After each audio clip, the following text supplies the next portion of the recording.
Peggy 16. There hasn't been a major boxing video game in over 10 years, and yet you think you're going to come in here and dominate? Have you lost your mind? Do you have any idea what it takes to become undisputed? A huge bomb from Crawford, and down he goes. Oh, what a shot! And no one moves like Alexander Usyk.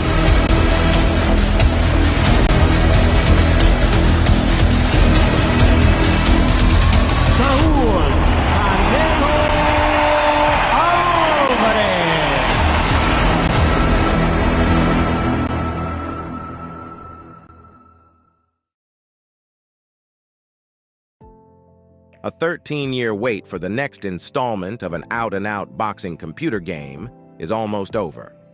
Sheffield, England is the location, home to Steel City Interactive. The man behind the Undisputed game, Ash Habib, gives Boxing King Media an exclusive on-site tour and behind-the-scenes look into the game itself. We're just hard at work, trying to deliver for the fans. We set out to make a boxing game. And that's what we're still doing. So yeah, the guys are hard at work, delivering an awesome boxing game at the end of it. Yeah, so this is the development office, where we've got the team working on all the various parts of the game, everything from in-ring action to the career mode, through to when a fighter gets scanned. So when like Tyson Fury comes in or Roy Jones, we scan them. We've got the artists in the back, getting them into shape. And putting them down as playable characters in the game. So yeah, I guess you can say this is where all the magic happens. So we started out very, very small, as a passion project. It's still a passion project. But yeah, myself and my brothers, going on almost 4 years now. And we started out in just a small office in Crooks in Sheffield. And then we outgrew that pretty fast. And now, yeah, here we are in a much bigger place. Ash takes us for a walk around the studio to show the kind of work that is going into creating the Undisputed game in preparation for its release on the PlayStation and Xbox consoles. One of the reasons why we moved as well was in the other place. We could have moved people into other offices, but I wanted everybody together in one place, and that's, I think, where creativity can flow. And I think it's definitely helped in the development of Undisputed. So yeah. Ash then takes us into the Steel City boardroom where all the important stuff takes place. They come into here, but this is where we also demo the game as well, and just generally have our board meetings and things like that. So the building is still kind of in the process of being renovated and updated. So we're doing it room by room. So yeah, I'd like to make it a fun place for people to come and work. And yeah, that's just part of the process, really, making sure that the rooms and everything's a nice, comfortable environment. But yeah, it's... I'll tell you what, to hear, I'm just curious, because the game was called something else before. It was called Esports Boxing Club. That's it, and how much of a... whose idea was it to change it? How did that decision come about? So it was more of a collective idea to change it, I think. ESBC, when we first started out, I think the game outgrew the name. I think it got to a stage where it felt like it didn't do justice to what we were creating. And with us wanting to be the #1 combat game, we just felt Undisputed was a really good fit. So we had a little bit of a brainstorm. And came up with that name, and we've got a few Undisputed fighters in the game as well. So Ash then shares some of the names that have graced the Steel City boardroom. Yeah, so we've had Usyk, we've had Tyson Fury, we've had Terence Crawford, Katie Taylor, Chantel Cameron. Yeah, we've had probably 50, 60 fighters coming in here. Everyone from Carl Froch, Frank Bruno, Nigel Benn, just absolute legends. And as a boxing fan and as a studio filled with boxing fans, it's like whenever a fighter comes in, it's like Christmas come early. So yeah, it's been a great experience, and it's great to see the fighters excited as well about the game. I think for a lot of fighters, you know, you get other sports, right? You have football, basketball, where you have, you know, athletes involved in games every year, where the families, the children, etc., can play as them, and boxers haven't really had that. So it's felt like a lot of boxers have missed out on that opportunity over the years. Like, you know, the fact that Carl Froch's never been in a game, you know, Nigel Benn never been in a boxing game. So it's just a great feeling that we're able to bring some of these guys in. And not even just our own British stars, right? Even, you know, Canelo's never been in a boxing game. So yeah, I'm just grateful that we've been able to, you know, create something like this. And, you know, we're still early in our process, right? This is the first game we're making. Still a lot of work to do. And, but yeah, we're just super grateful for the support we're getting from the boxing world. Whilst looking to answer the needs of fans with his boxing game, Ash has also made sure that the working environment for his staff is a place of fun as well as creativity. So look, I mean, like I was saying before, right? It's a studio environment where I think that to get the creativity going, it needs to be a place where people come and enjoy working, and that's how we've always gone about things from day one. But yeah, aside from when it's not being used for table tennis, this is where the fighters come in to the motion capture. So we've had, you know, Sonny Edwards, Dalton Smith, Roy Jones Jr., all kinds of boxers. I've seen like videos, like you normally have all these cameras. So is that like a machine that just walks in, or? So that's the scanning rig with 1024. So that's 178 cameras that scans the fighters, and that's what gives us the visuals in the game. With all this talk, there was only one thing left to do, and that was to play the game itself.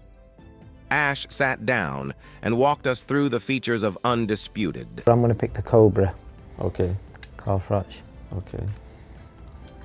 I'll go with Roy Jones. It's quite seamless. Okay, right. What's this here?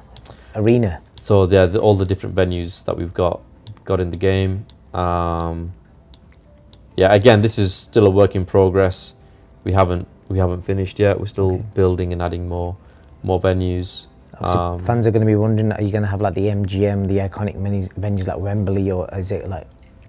Yeah, so we're in talks with a few pretty huge venues that everybody knows. So yeah, there's more venues to come, and I think as our press release stated, we'll be adding the Kingdom Arena to the game as well, where the Fury USYK fight's going to be, and yes, yeah, and obviously the Day of Reckoning card was recently amazing. Absolutely. Will it live up to the hype? We're about to find out. Next to me is Johnny Nelson. You tried to give me the slip, didn't you, my friend? There was no way I was gonna miss this. Time for our tail of the tape. It's Roy Jones Jr. 160 pounds, 5'11" tall, with a reach of 74. And facing him here, Carl Froch, 6'1" tall, with a 75.2" reach. We'll be talking about this fight for years to come. This is one of those classic fights that everybody wants to see. Todd Grisham and Johnny Nelson. Yeah. What a pairing. Yeah. They're the two that we've got commentating. Todd is like making a real foothold in boxing. I think fans are like love the way he's. Yeah. He's brilliant at what he does. And again, it's just part of what we're creating here, right? Where, you know, we know it's someone from DAZN, Todd, we've got Johnny, someone with Sky Sports. And like with the governing bodies in the game, and the fighters from, whether they're from Matchroom, Top Rank, you know, wherever they're from, I don't want there to be any barriers, you know, so everyone's basically come together for the game. I've got a question for you. Would you have fighters own ring books, or is that like licensing issues, or how would that work? No, so you know, that is something that we're looking at the moment in terms of unique ring walks. So yeah, that's something that we could potentially have. You obviously got Jimmy Lennon Jr. there. Fans will be wondering, you know, is Michael Buffer also in the game, or you know, what's the situation with that? No, so right now we've got Jimmy Lennon. We do have a couple of other announcers, but again, as a fan, I want everybody. but the practicalities of having all the different ring announcers, including Michael Buffer, sometimes it's tricky to fit everything in. But yeah, for now our main announcer is Jimmy Lennon. We've got Kenny Bayliss as our referee at the moment as well. Yeah. So Roy Jones, Carl Froch. So Carl did his own motion capture. With Roy Jones, we had another boxer carry out Roy Jones's, and he called up and said, "There's only one person who can move like Roy Jones, and that's Roy Jones." So he actually flew over, came to Sheffield, put on the suit, and did his own motion capture as well. So I've never played this before, so I'm just having a bit of a play with it now. So, Okay. So the only thing I haven't figured out is how do you block? So your right trigger is to block. So that's your right, Oh, and okay. then I got you can block to the head and to the body using I got you. your right stick up or down. You can punch using buttons or your right stick. Yep. Is Your right bumper is the power modifier. If you hold your left bumper and punch, you go to the body. Your left trigger, you can weave. Obviously, fans will be wondering like how are the controls similar to how Fight Night used to be, which is the last boxing experience fans had online. Yeah, they're similar to Fight Night, but it's also a game that's quite nuanced in terms of, for example, you can punch in 4 directions, which is Wow. never been done in a boxing game before. So you can do check hooks where I've just pivoted there. You can punch off your front foot, you can punch off your back foot. Yeah, I noticed as Froch is jabbing, he's moving back. Yeah, yeah. So you can, essentially you can punch in those 4 directions. You can slip as well. So clicking in your left stick in the direction you want to slip. Yeah. Still up for grabs with just 10 seconds to go.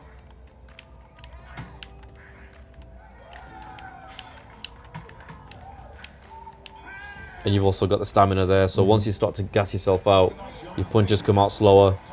There's things like cuts, swelling, so you can get stoppages from severe cuts and swelling around the eyes. Do you have much control over in between rounds? Like, can you mess about with stuff like click certain things to, like, say if you got an option to fix a swelling or a cut? Not right now. So right now it's automated, but I guess without jumping onto career mode, that's going to be determined by how good the cutman is in your corner. I want to see that again, but from a different angle. So yeah, we've just got different replays, different camera angles. See how the skin's like twitching as well, so attention to detail. Yeah, so we've got the jaw wobble. There's also like the face reddens up the more you get hit. So what's the action you're trying to get? So you got to do something, yeah? So is that just you doing that? Is that? Yeah, so I've got to try and get it up in the... I got you. And I'm guessing as it get dropped more, that gets harder. It gets harder. It's also down to stats for the fighter, how much health you've got, what the courage rating is, what the chin resistance is like. So there's a lot of things at play. After that insight into the game, there was only one more thing left to do. We spoke with the man behind the Undisputed game in detail about his journey to this point. Just give us a little bit of an insight into the moment you thought of this. I want to know where you was, who was there, and how did this idea pluck into your head? Okay, so I was sat at home on my sofa and I get a phone call from my brother Asif, and we've always been gamers, always been boxing fans, and he basically floated the idea of, should we try doing something in the boxing space? And neither of us had any game development experience whatsoever. So that was the first catalyst, and I kind of thought, okay, let's give it a shot. And we bounced some ideas around, and just got totally hooked in terms of learning about how game development works, the game engines, etc. And we started, started from there really, and it just snowballed. And you've got no previous gaming experience, software developing? Zero. What, if you don't mind me asking, what did you do? Like? So I was head of performance for just like a large multinational firm. So it was all about staff management and productivity and being efficient. So that's what my background was. And obviously a boxing fan. Huge boxing fan. Growing up in Sheffield, I think helped with that as well. But yeah, I was just a huge gamer as well. So, you know, played the previous boxing games. I was a huge Fight Night fan. What the EA did with Fight Night I thought was great. So, and we were both like saying, you know, why hasn't there been a boxing game? I think we just said we'll give it a go, and as I said, just got completely hooked, and got to a stage where I was like, actually, I think this is what I'm going to be doing full time now. So, packed my career in, just pretty much put everything that I had into the studio, self-funded it at the start, and I just think that, you know, if you believe in something, you know, you've got to either go all in or just not bother, and that's what we did with Steel City at the start in the early days. You know, not knowing it's gonna get to this or if it'll ever get to this size, but you know, the belief was there around we've got to make this happen. So yeah, I think that passion that we've got has kind of seen us through to where we are now. But yeah, that's pretty much the early stage. So obviously you've told me when we had to walk through how you've gone from that moment to having a small studio in Crooks to now 70 odd staff working for you. There must have been some crazy milestones in that 3-4 year period. Just share one with me that was like the biggest milestone for you. Yeah, I mean, it's a tough one to pick from because there's quite a few, to be honest. But you know, whether it was when we got you know, Muhammad Ali on board in terms of his team agreeing to have him in the game, whether it was Tyson Fury coming to the studio, getting him scanned, or even, you know, USYK, spending time with USYK, being in the game as well. So there's been some major kind of turning points that just elevated the game and the project each time. But I think interacting with those guys, it kind of gave us as a studio a lot of encouragement as well. And then when you've got, you know, the president of the WBC, Mauricio Suleiman, you know, supporting us as well, through to, you know, I guess a lot of pretty big players behind the scenes, you know, that really gave us that belief that, you know, this could be pretty huge. But look, I think our main aim has always been, we just want a game for the boxing fans, and that's what we're on our journey to do, to be fair. So yeah, the milestones that we've had, I think we're probably the major fighters, and even like Terence Crawford coming to the studio, getting him scanned, and the support from the boxers themselves, I think is something that's been pretty special. Like about Roy Jones Jr., right? So we had another professional boxer do the motion capture for Roy Jones. He was like, nah, this ain't good enough. There's only one person who can do Roy Jones, and that's Roy Jones. So he flew over, you know, came to Sheffield, got him in the suit, did his motion capture. And I think, you know, us as game developers, like, you know, not that we've done this before, but to get that level of commitment and excitement from athletes and boxers who really care about the product, I think that's something that we've absolutely loved. But it's not just been a case of, yeah, we've got your, you know, license or image rights, we're just gonna stick it in a game and let people play it. We've worked closely with a lot of fighters in terms of trying to make sure that we do justice to the boxers and the sport itself. So yeah, I think from a milestones perspective, all those scenarios just have helped to get us where we are right now.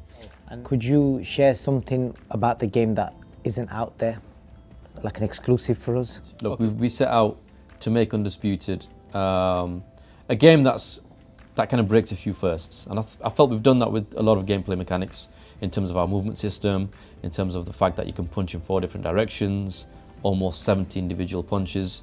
So there's a lot of things in the game that we felt were you know, bringing something new. And innovation has always been a massive thing for me in the studio. We don't just want to put something out that's been done before.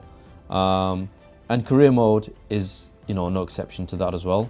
So whilst we are still in early phases of career mode, and this is something that's going to be iterated and updated over time, There's a few features in there that we're happy with that we've included, like the fact that you can negotiate your own fights in terms of the purse split.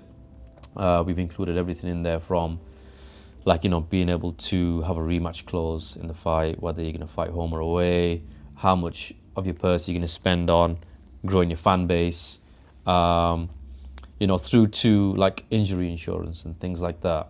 But also the fact that career mode, it's not just you've got your fighter, you've created your own boxer, and you're just going up the ladder.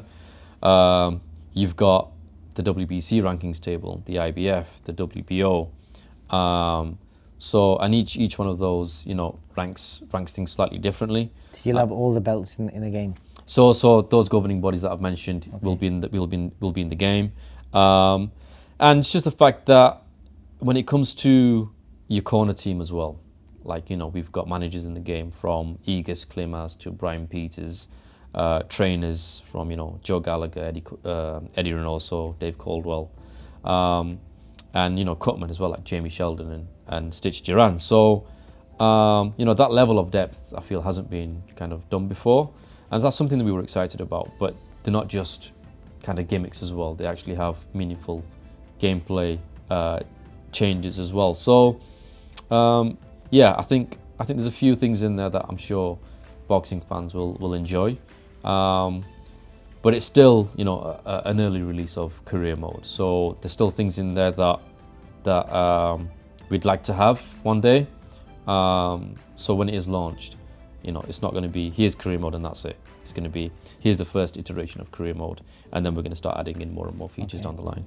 That's amazing. I think that's quite a fair insight, and I think I speak for most of the fans to be excited to see the final release of this. Is there anything else that you think you could tell us that we haven't covered? Other than, I think... I'll tell you one thing I've picked up on from speaking to you today, because you see fans are constantly hammering you, say, when's it coming out? You said, like, I know you've not promised any dates, etc. But what I've picked up from your passion, that you're not doing it for the money. I can clearly see it's the passion and to produce a game that's going to make a statement. So would I be right in saying it's the fact that you're going to release this game when it's perfect? It's not a case of like, we're going to release it and make loads of money from it. If this was a purely entirely commercially driven project from when I was sat on my sofa, we would have launched the game like 2 years ago in a completely different state, in a, it'd be a totally different game.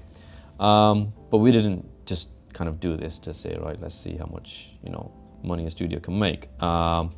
So I think for us, me personally, it's always been about releasing something that I'm happy with, where, I didn't want to be a game or a player where I've bought something and it's just been, riddled with all kinds of bugs. Not to say that it's a perfect game. Obviously, we're in early access. We do have problems. We do have issues. And for me, I just want to be in a position where I can hand on heart say, you know what, I'm proud that we've made this game with the resources we've got and the challenge that we've faced. So I think as long as I can sleep at night thinking I've done something good, that for me is the time I'm going to be comfortable in announcing a release date. Right, I think the fans are going to look forward to that. Ash, really appreciate your time, and I look forward to what's coming out next, because I feel like something big is coming. Peggy 16. There hasn't been a major boxing video game in over 10 years, and yet you think you're going to come in here and dominate? Have you lost your mind? Do you have any idea what it takes to become undisputed? A huge bomb from Crawford, and down he goes. Oh, what a shot! And no one moves like Alexander Usyk.